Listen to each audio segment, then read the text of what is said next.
Yes, Assalamu alaikum students. I hope so you will be fine and all right by the grace of Allah Almighty.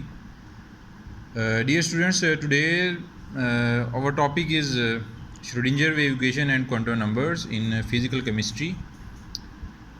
Now let's start our topic. तो इसमें हमारा topic start करने से पहले हमें कुछ mind set आपका बन जाना चाहिए कि इसमें जो श्रोडिंजर वेव इक्वेशन है उसमें क्वांटम नंबर्स को कैसे क्यों एक्सप्लेन किया, इंट्रोड्यूस करवाया, क्वांटम नंबर्स क्या हैं, क्वांटम नंबर्स हमें कौन सी बेसिक इन्फॉर्मेशन जो है वो प्रोवाइड करते हैं। ठीक है, तो ये सारी चीज़ें जो हैं इलेक्ट्रॉन्स को स्टडी करने के लिए क्वांटम नंबर्स की क्या इंपॉर्टेंस है वो हम सारा स्टडी करेंगे। ये हमारा ए पार्ट है लेक्चर का इस टॉपिक का। इसमें बी पार्ट में हम क्वांटम नंबर्स को डिराइव भी करेंगे। ठीक है, कि क्वांटम नंबर्स जो हैं उनको कैसे डिराइव किया गया, तो बी पार्ट में क्वांटम नंबर्स को डिराइव भी करेंगे। ठीक है, और क्वांटम नंबर्स जो हैं उनका मैथमेटिकल एक्सप्रेशन जो है उनको भी हम स्टडी करेंगे। ठीक है, तो ये इंट्रोडक्शन का है लेक्चर। ठीक है, तो इसमें हमारे पास सबसे पहले स्टूडेंट्स इसका क्वांटम नंबर्स का थोड़ा सा बैकग्राउंड देख लें कि जब हाइड्रोजन को एक डिस्चार्ज ट्यूब में फिल किया गया, बोहर्स के डिफेक्ट्स को दूर करने के लिए क्वांटम नंबर्स हैं जो बोहर के डिफेक्ट्स को एक्सप्लेन करते हैं। तो स्टूडेंट्स इसमें एक हाइड्रोजन गैस को डिस्चार्ज ट्यूब में लेकर फिल किया गया, उसे हीट किया गया। ठीक है, उसके इलेक्ट्रॉन को एक्साइट किया गया। तो जब उसका इलेक्ट्रॉन डी एक्साइट होकर आया तो उसमें से उसका एक स्पेक्ट्रल लाइन जो है उसे ऑब्ज़र्व किया गया।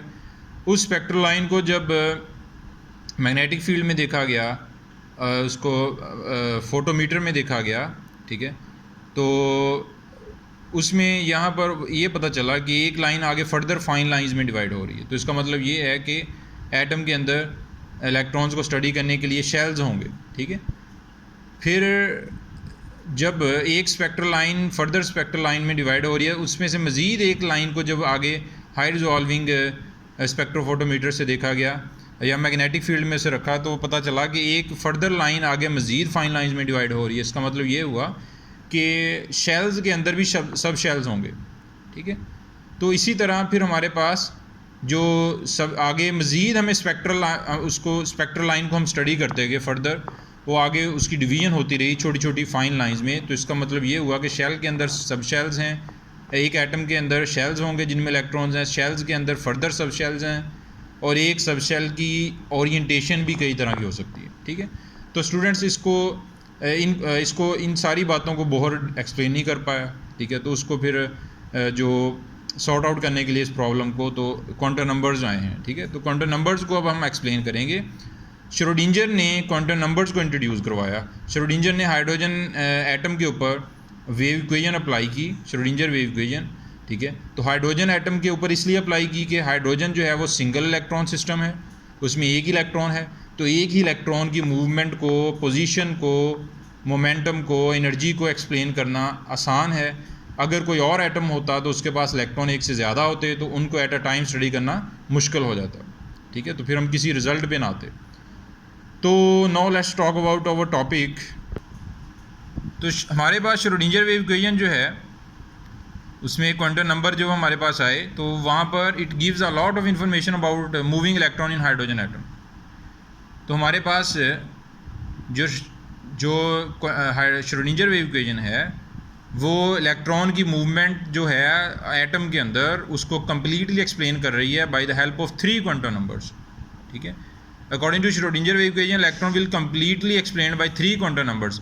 4th क्वांटम नंबर भी है लेकिन उसको बाद में इंट्रोड्यूस किया गया, उसका श्रोडिंजर से कोई लिंक नहीं है। ठीक है, तो principal quantum number, azimuthal quantum number and magnetic quantum number. 4th one जो है वो स्पिन क्वांटम नंबर है, लेकिन इस क्वांटम नंबर को बाद में जो है वो फर्दर जो है वो इंट्रोड्यूस किया गया। श्रोडिंजर जो है उसकी कंट्रीब्यूशन जो है वो प्रिंसिपल, एजीमुथल और मैग्नेटिक क्वांटम नंबर में है। ठीक है, तो आज हम श्रोडिंजर वर्क जो है वो एक्सप्लेन करने जा रहे हैं। These quantum numbers are very important to understand the orbitals. तो स्टूडेंट्स हमारे पास जैसे जैसे थ्योरीज आती गई मॉडर्न, तो हमें पता चलता गया पहले था कि शेल्स में इलेक्ट्रॉन होते हैं, फिर पता चला कि शेल के अंदर सब शेल्स होते हैं, उनमें इलेक्ट्रॉन्स होते हैं, फिर पता चला कि सब शेल्स के अंदर भी आगे सब शेल्स की आगे ओरिएंटेशन कई तरह की है। ठीक है। और इलेक्ट्रॉन जो है, पहले कहा जाता है एटम के वैलेंस शेल में इलेक्ट्रॉन जो है वो बॉन्डिंग में पार्टिसिपेट करते हैं। फिर ऑर्बिटल्स का कंसेप्ट आया कि ऑर्बिटल्स जो हैं वो ओवरलैप करते हैं, फिर पाई सिग्मा बॉन्ड बनता है। तो स्टूडेंट्स ये सारी चीज़ें जो हैं वो बाद में पता चली, ठीक है। केमिकल बॉन्डिंग जो है उसको एक्सप्लेन करने के लिए ये ज़रूरी है कि वैलेंस शेल इलेक्ट्रॉन जो है वो बॉन्डिंग में, पहले पता चला कि वैलेंस शेल इलेक्ट्रॉन बॉन्डिंग में पार्टिसिपेट कर रहे हैं, फिर पता चला कि वैलेंस शेल के आगे सब शेल्स हैं जिनके अंदर इलेक्ट्रॉन पाए जाने के चांसेस मैक्सिमम होते हैं, और इनको हम कहते हैं ऑर्बिटल्स। शेल्स यानी ऑर्बिट्स, और शेल्स के अंदर सब शेल्स जहाँ इलेक्ट्रॉन के पाए जाने के चांसेस मैक्सिमम, उनको हम कहते हैं ऑर्बिटल्स, सब शेल्स को, ठीक है। तो वैलेंस ऑर्बिटल्स बॉन्डिंग में पार्टिसिपेट करते हैं, ठीक है। तो वो आगे आपने पढ़ा हुआ है कि अगर वो साइड बाय साइड ओवरलैप करें तो पाई बॉन्ड बनता है, अगर वो हेड टू हेड ओवरलैप करें तो सिग्मा बॉन्ड बनता है, एक्स्ट्रा। तो स्टूडेंट्स जिस तरह एक इंसान से, ठीक है, मिलने के लिए, अगर हम प्रैक्टिकल इसकी कोई एग्जांपल लें, अगर आपने किसी इंसान से मिलना है, ठीक है, उसका आपको एड्रेस चाहिए पर जो प्रॉपर, उसका नाम पता होना चाहिए, ठीक है, उसका सिटी का नेम पता होना चाहिए, ठीक है, फिर उसका सिटी के अंदर उसकी स्ट्रीट नंबर पता हो, फिर हाउस नंबर पता हो। तो इसी तरह ये 3-4 चीज़ें अगर आपको पता हैं तो आप उस तक पहुंच सकते हैं। इसी तरह अगर हमने इलेक्ट्रॉन को एटम के अंदर स्टडी करना है तो हमें ये 3 या 4 क्वांटम नंबर्स का पता होना ज़रूरी है, ठीक है। तो इनको इंट्रोड्यूस करवाया श्रोडिंजर ने, ठीक है। तो अब हम इनको थोड़ा थोड़ा एक्सप्लेन करते हैं, इंट्रोडक्शन होगा इनका। Now let's talk about our first heading, that is a principal quantum number. It explains the energy of electron and the most probable distance of the electron from nucleus. It also explains the size of orbitals. तो students यहाँ पर principal quantum number जो है basically ये हमें क्या बता रहा है कि प्रिंसिपल क्वांटम नंबर जो है उसमें एक एटम के अंदर शेल्स हैं, ठीक है, और वो जो शेल्स हैं उनके अंदर इलेक्ट्रॉन पाए जाते हैं, और जैसे जैसे उन शेल्स की ऑर्डर बढ़ता जाएगा, ठीक है, जैसे जैसे वो शेल्स न्यूक्लियस से दूर होते जाएंगे तो उनकी एनर्जी भी बढ़ती जाएगी। तो जब हाइड्रोजन स्पेक्ट्रम जो है उसको हाई डिसॉल्विंग स्पेक्ट्रोफोटोमीटर से देखा गया तो एक स्पेक्ट्रल लाइन उसकी फर्दर लाइंस में डिवाइड हो रही थी। इसका मतलब ये हुआ कि हाइड्रोजन एटम के अंदर शेल्स होना ज़रूरी हैं, ठीक है, जिनके अंदर इलेक्ट्रॉन्स होंगे। यानी कि हाइड्रोजन एटम को स्टैंडर्ड लिया, बाकी बहुत तमाम एटम्स में ऐसे होता है, ठीक है। तो different energy levels in an atom are represented by n, that is called principal quantum number by Schrodinger. N को रिप्रेजेंट किया जाता है, एन की वैल्यू जो है 1 2 3 4 5, ठीक है। तो स्टूडेंट्स ये non zero integer, positive integers हैं, ठीक है। तो n1 का मतलब है कि पहला एनर्जी लेवल, पहला शेल, n=2 का मतलब है कि second energy level, second shell, and so on, ठीक है। तो ये एनर्जी लेवल्स में के बारे में बताता है प्रिंसिपल क्वांटम नंबर कि एटम के अंदर एनर्जी लेवल्स हैं जिनको शेल्स कहते हैं, उनके अंदर इलेक्ट्रॉन्स पाए जाते हैं।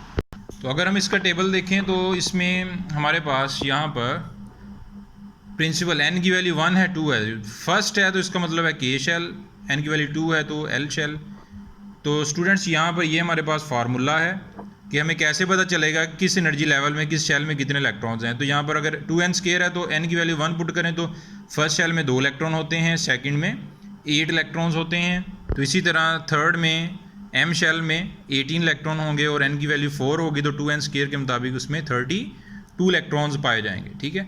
तो यहाँ पर हमारे पास जो ये एक एनर्जी लेवल्स के बारे में बता रहा है। अगर वो जो एक लाइन फर्दर लाइंस में डिवाइड हुई तो इसका मतलब है कि एक एटम के अंदर बहुत सारे शेल्स होंगे जिनमें इलेक्ट्रॉन्स होंगे, और उनमें इलेक्ट्रॉन्स की तादाद जो है वो इस फार्मूले के से हम कैलकुलेट कर सकते हैं।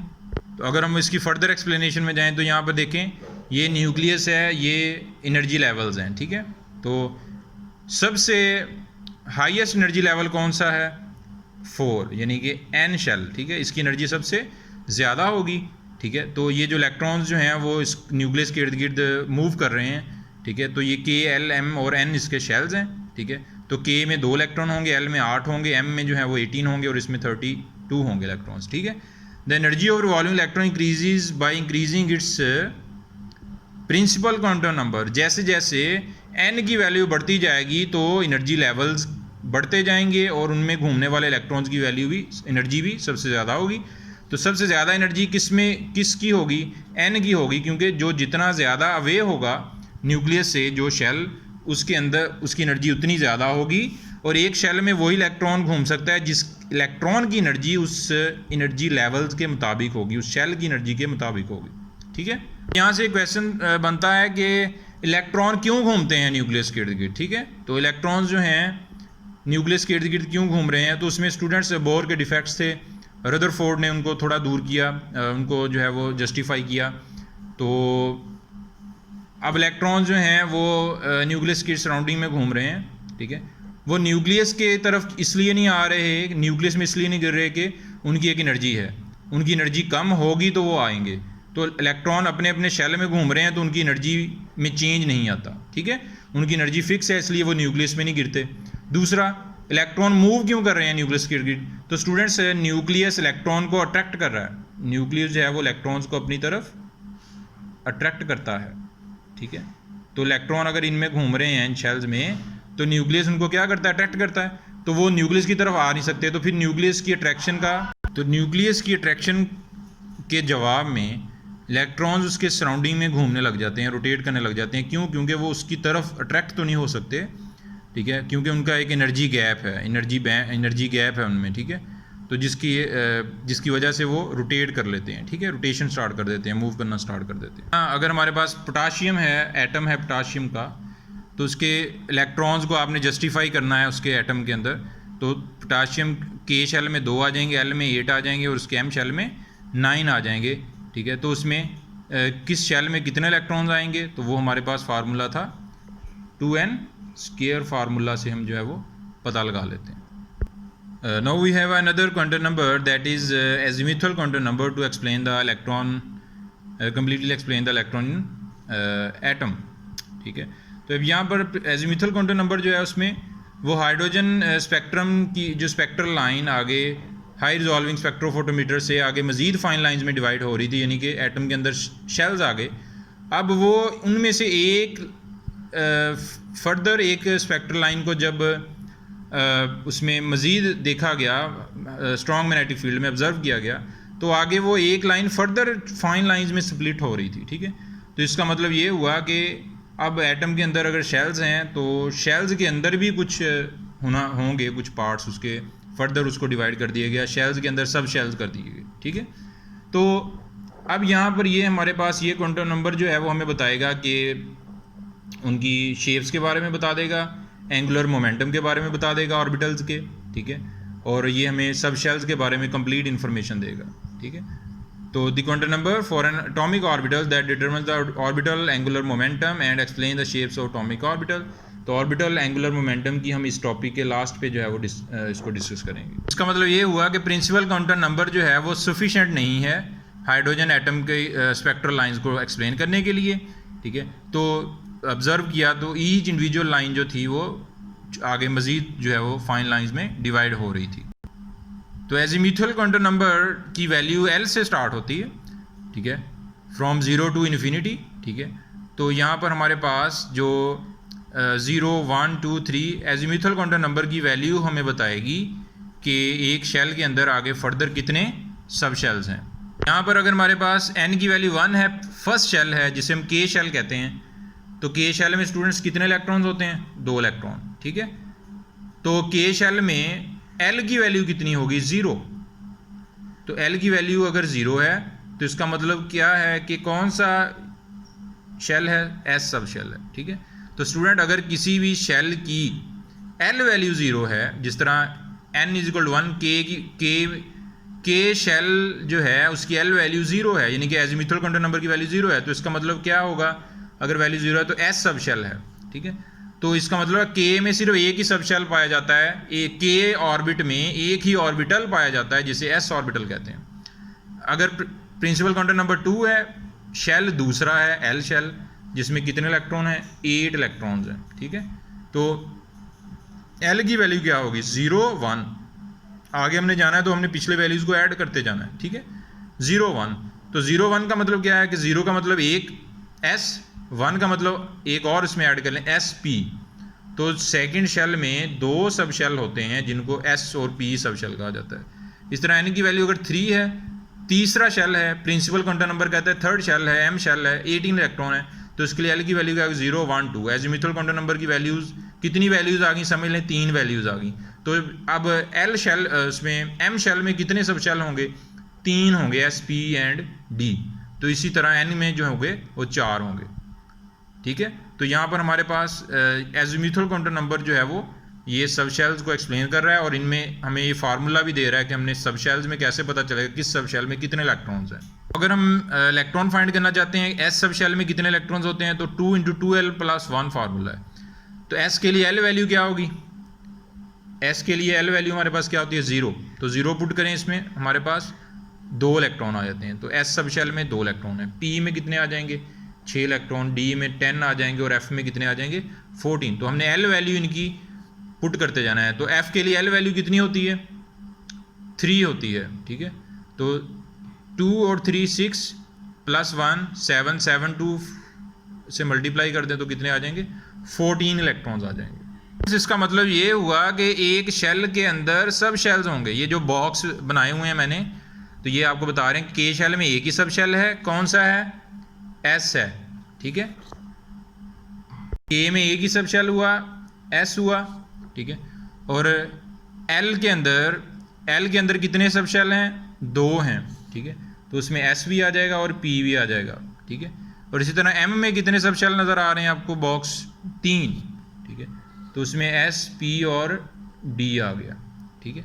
और इसी तरह एन में कितने सब शेल होंगे, एन में हो जाएंगे 4 S P D and F, ठीक है। तो स्टूडेंट्स ये हमारे पास प्रिंसिपल क्वांटम नंबर शेल पता चल गया, एनर्जी लेवल्स का पता चल गया, और हमें पता चल गया कि अगर पहला शेल है तो उसमें एक, और हमारे पास एजीमुथल क्वांटम नंबर ने बता दिया कि पहले शेल में एक सब शेल है, दूसरे में 2 सब शेल हैं, तीसरे में 3 है और चौथे में 4 हैं, और ये उनके इलेक्ट्रॉन्स जो हैं वो हम इस तरह इनको कैलकुलेट कर सकते हैं। तो स्टूडेंट्स अब हम बात करते हैं ऑर्बिटल एंगुलर मोमेंटम की। एजीमुथल क्वांटम नंबर हमें ऑर्बिटल एंगुलर मोमेंटम बताता है। ये फार्मूला है कि ऑर्बिट के अंदर ऑर्बिट का एंगुलर मोमेंटम क्या है, ठीक है। अगर उसके अंदर इलेक्ट्रॉन ने मूव करना है किसी ऑर्बिटल में, तो उसका एंगुलर मोमेंटम जो है वो क्या होना चाहिए। तो स्टूडेंट्स यहाँ पर h/2π को हम इसको h कट से भी शो करते हैं, ठीक है। अब अगर हमारे पास ऑर्बिटल 2s ऑर्बिटल है, तो उसके s के लिए पता है l की वैल्यू 0 होती है। तो l की वैल्यू 0 पुट करेंगे तो हमारे पास क्या आ जाएगा 0, ठीक है। तो इसका मतलब क्या हुआ कि s ऑर्बिटल का एंगुलर मोमेंटम क्या होता है 0 होता है, ठीक है। तो अब चाहे s किसी भी ऑर्बिट का आ जाए, 3s आ जाए, 4s आ जाए, 1s आ जाए, तो इसका ऑर्बिटल एंगुलर मोमेंटम क्या होगा 0 होगा। अब p के लिए l की वैल्यू क्या होती है, ठीक है। p के लिए l की वैल्यू क्या होती है 1 होती है। तो p सब शेल के लिए, p ऑर्बिटल के लिए l वैल्यू 1 होती है, तो इसमें पुट करेंगे तो h/2π आ जाएगा। 4f, ठीक है, l की वैल्यू कितनी होती है 3 होती है, तो इसमें पुट करेंगे 203 h/2π आ जाएगा, ठीक है। तो स्टूडेंट ये हमारे पास आ जाता है ऑर्बिटल एंगुलर मोमेंटम। तो एजीमुथल क्वांटम नंबर हमें ऑर्बिटल का एंगुलर मोमेंटम भी बताता है। अब हम बात करते हैं थर्ड क्वांटम नंबर की, जिसे हम कहते हैं मैग्नेटिक क्वांटम नंबर। तो स्टूडेंट्स एक हाइड्रोजन स्पेक्ट्रल लाइन को जब आगे हाई रिजॉल्विंग स्पेक्ट्रोफोटोमीटर से देखा, तो वो एक स्पेक्ट्रल लाइन हाइड्रोजन की आगे फर्दर लाइंस में, फाइन लाइंस में डिवाइड हो रही थी। तो हमने कहा कि शेल्स के अंदर सब शेल्स हैं, ठीक है। अब वो जो एक लाइन आगे फर्दर लाइन में डिवाइड हो रही थी, उसको मज़ीद स्ट्रॉन्ग मैग्नेटिक फील्ड में देखा गया, तो आगे फर्दर एक लाइन मज़ीद फाइन लाइंस में डिवाइड हो रही थी। तो इसका मतलब ये हुआ कि शेल के अंदर सब शेल तो हैं, लेकिन आगे सब शेल्स की भी आगे कई तरह की ओरिएंटेशन है, उनको एक्स वाई जी एक्सिस में ड्रॉ करने के डिफरेंट मेथड्स हैं, ठीक है। तो मैग्नेटिक क्वांटम नंबर्स हमें बताएगा कि आगे सब शेल्स को फर्दर आगे कैसे हम अलॉन्ग एक्सिस जो है वो उसे उन्हें ड्रॉ कर सकते हैं। ओरिएंटेशन के बारे में हमें बताता है। वो जो स्पेक्ट्रल लाइंस का आगे फर्दर उसकी स्प्लिट हो जाना फाइन लाइंस में, और आगे फाइन लाइंस का आगे फर्दर स्प्लिट हो जाना, तो उससे हमारे पास क्वांटम नंबर जो है वो हमारे आगे बढ़ते जा रहे हैं, इंक्रीज होते जा रहे हैं। तो यहाँ पर हमारे पास फिर इस फैक्टर को एक्सप्लेन करने के लिए हमारे पास मैग्नेटिक क्वांटम नंबर आ गया। मैग्नेटिक क्वांटम नंबर जो है हमारे पास इसकी वैल्यू m से स्टार्ट होती है, और m जो है उसकी वैल्यू हमें बताएगी कि कितने तरीक़ों से, कितने पॉसिबल मेथड्स हैं, वे हैं जिनके ज़रिए हम ऑर्बिटल्स को अलॉन्ग एक्सिस, ठीक है, उनकी जो है वो ओरिएंटेशन को स्टडी कर सकते हैं, या उनको अलॉन्ग एक्सिस हम कितने तरीक़ों से ड्रॉ कर सकते हैं, ठीक है, एडजस्ट कर सकते हैं। तो ये है कि m की वैल्यू बताएगी कि नंबर ऑफ पॉसिबल वेज कितने हैं, ठीक है। तो स्टूडेंट्स हमारे पास अगर एल जो है उसकी वैल्यू 0 है तो इसका मतलब अगर एस ऑर्बिटल है तो एस ऑर्बिटल को शेल्स को हमने ड्रॉ नहीं करना होता, ठीक है। हमने शेल्स की शेप्स को स्टडी नहीं करना, हमने शेल्स के अंदर उनके सब शेल्स को की शेप्स को उनकी ओरिएंटेशन को स्टडी करना होता है। तो अगर एल की वैल्यू 0 है, ठीक है, मतलब कि एल की वैल्यू 0 किस शेल में होती है, के शेल में, ठीक है। के शेल में हमारे पास एल की वैल्यू 0 होती है, तो एन की वैल्यू 1 होती है, तो इसमें एम की वैल्यू 0 आ गई, ठीक है। पहले तो एम की वैल्यू क्या आ गई 0, तो इसका मतलब क्या है कि एस सब शेल की ओरिएंटेशन जो है वो एक जैसी है, उसका एक ही तरीका है, ठीक है। अगर एल की वैल्यू 1 आ जाए तो पी के लिए 0 +-1 का मतलब क्या है, 2 वैल्यूज़, तो टोटल कितने तरीके हो गए, कितने वेज हो गए, 3 वेज हैं, ठीक है। तो 3 तरह से हम जो है वो ऑर्बिटल्स को एक्सप्लेन कर सकते हैं अलोंग एक्सिस, अगर वो पी ऑर्बिटल हों। तो एल की वैल्यू 2 आ जाती है डी के लिए, तो उसके कितने पॉसिबल वेज हैं, ठीक है। तो ये हमारे पास कितने आ जाते हैं, इसके 5 पॉसिबल वेज आ जाते हैं, और इसके हमारे पास कितने आ जाते हैं एफ ऑर्बिटल के लिए, तो ये हमारे पास, तो इसके पॉसिबल वेज हमारे पास आ जाते हैं 7। तो एफ ऑर्बिटल जो है इसकी ओरिएंटेशन कॉम्प्लिकेटेड है, ठीक है। तो ये बेसिकली 3 डायमेंशन में आएंगे एक्स वाई जी में, तो इनको हम पेज के ऊपर स्टडी तो नहीं कर सकते, लेकिन हम कोशिश करेंगे कि हम यहाँ तक इनको एक्सप्लेन कर लें, ठीक है। लेकिन एफ जो है वो कॉम्प्लिकेटेड है, तो उसको हम एक्सप्लेन नहीं करेंगे, ठीक है। अब इनको हम देखते हैं कि इनकी ओरिएंटेशन कैसे होती है अलोंग एक्स वाई जी एक्सिस, इनको कैसे ड्रॉ किया जाता है। फ्रेंड्स यहाँ पर देखें ज़रा, एम की वैल्यू 0 है, एस ऑर्बिटल के लिए मैग्नेटिक क्वांटम नंबर की वैल्यू 0 है, तो ये हमारे पास वाई एक्सिस है, एक्स एक्सिस और जो जी एक्सिस है, तो ये हमारे पास क्योंकि स्फेरिकल होता है तो ये हमारे पास सेंटर में आ जाता है, तो इसका एक ही तरीका है ओरिएंटेशन का, ठीक है। इसको अलोंग एक्सिस एक्स वाई जी एक्सिस ड्रॉ करने का सिर्फ एक ही मेथड है, ठीक है। अब आगे हमारे पास पी ऑर्बिटल, तो पी ऑर्बिटल के लिए एम की वैल्यू क्या थी, 0 +-1, तो मतलब कितने वेज हैं, 3 वेज हैं, ठीक है। 3 तरीक़ों से हम पी ऑर्बिटल को अलोंग एक्सिस जो है वो ड्रॉ कर सकते हैं। तो डम्बेल शेप में होता है पी ऑर्बिटल, तो ये स्टूडेंट अलोंग एक्स एक्सिस आ गया, ये अलोंग वाई एक्सिस आ गया और ये अलोंग जी एक्सिस आ गया, तो p x p y p z, these orbitals are called degenerate orbitals. तो स्टूडेंट्स ये p x p y p z को क्या कहेंगे, इनको कहेंगे डीजेनरेट ऑर्बिटल्स। डीजेनरेट ऑर्बिटल्स का मतलब क्या है कि ये एस पी डी तो नहीं है, ठीक है। अगर एस होता, ये पी होता, ये डी होता, तो तीनों की एनर्जी एक दूसरे से डिफरेंट होती, ठीक है।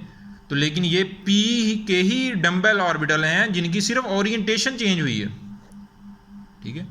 तो मतलब ये है कि एक इंसान जो है उसके पास 3 जो है वो ड्रेस हैं, ठीक है। तो उसने 3 जो है वो अपने सूट जो है वो चेंज किए हैं, 3 ड्रेस चेंज किए हैं, बंदा वही है, ठीक है। तो मतलब यहाँ पर हमारे पास आ जाती, तो ये इनको फिर क्या कहेंगे, इनकी ओरिएंटेशन डिफरेंट है लेकिन इनकी एनर्जी आपस में सेम है, तो इनको कहेंगे डीजेनरेट ऑर्बिटल्स जी। अब ये हमारे पास आगे डी ऑर्बिटल आ जाता है, तो डी ऑर्बिटल का मैग्नेटिक क्वांटम नंबर क्या है, 0 +-1 +-2, मतलब कितने वेज हैं इसके, 5 तरीक़ों से डी ऑर्बिटल को स्टूडेंट्स हम जो है वो लॉन्ग एक्सिस जो है वो ड्रॉ कर सकते हैं। तो इसका ये है बेसिकली 3D में, ठीक है, सारी चीज़ें डिस्कस करने वाली, लेकिन इसको मैं आपको बता देता हूँ, इसके कुछ ट्रिक्स हैं, ठीक है, वो आप जहन में रख लें, तो अगर आप पेपर में आपको आ जाए तो आप ये ईजिली ड्रॉ कर सकते हैं, आपको कन्फ्यूजन नहीं होगी, ठीक है। तो स्टूडेंट्स को ये बड़ा मुश्किल लगता है इनको ड्रॉ करना, तो ऐसी कोई बात नहीं है। तो सबसे पहले ज़रा देखें, यहाँ पे है डी एक्स वाई, तो आपने क्या करना है, वाई एक्सिस, जी एक्सिस और एक्स एक्सिस ले लिया, ठीक है।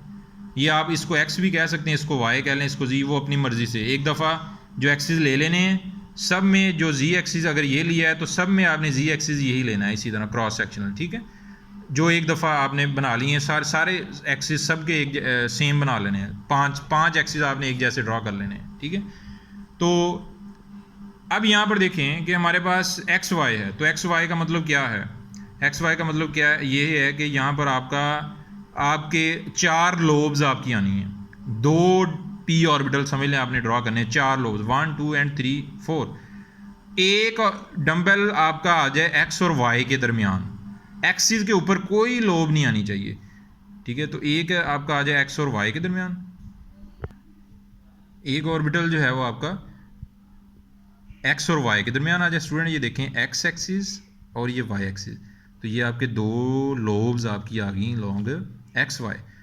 अब सेकंड यानी कि आपने एक ऑर्बिटल पी को ड्रॉ कर दिया, अब दूसरा जो पी आपने ड्रॉ करना है ना वो जैसे मर्जी कर लें, लेकिन किसी एक्सिस के ऊपर ना आए। ये अब जी और एक्स के दरमियान भी आ सकती है, ठीक है, यानी कि ये वाला ये ऐसे भी आ सकता था, ठीक है, ये दो लोब्स ऐसे भी आ सकती थी, लेकिन आपने किस पे फोकस करना है, फर्स्ट जो टू लोब्स आपने ड्रॉ करनी है वो एक्स और, अगर ये डी एक्स वाई तो वो एक्स और वाई के दरमियान आए, ठीक है, और नेक्स्ट दो लोब्स जो हैं वो आपकी जहाँ से मर्जी आप उनको कर लें ड्रॉ, या वो जी एक्सिस में आ जाएं, जी और एक्स के दरमियान आ जाएं, या वो आ जाएं जी और वाई के दरमियान आ जाएं, ठीक है, उससे कोई फ़र्क नहीं पड़ेगा।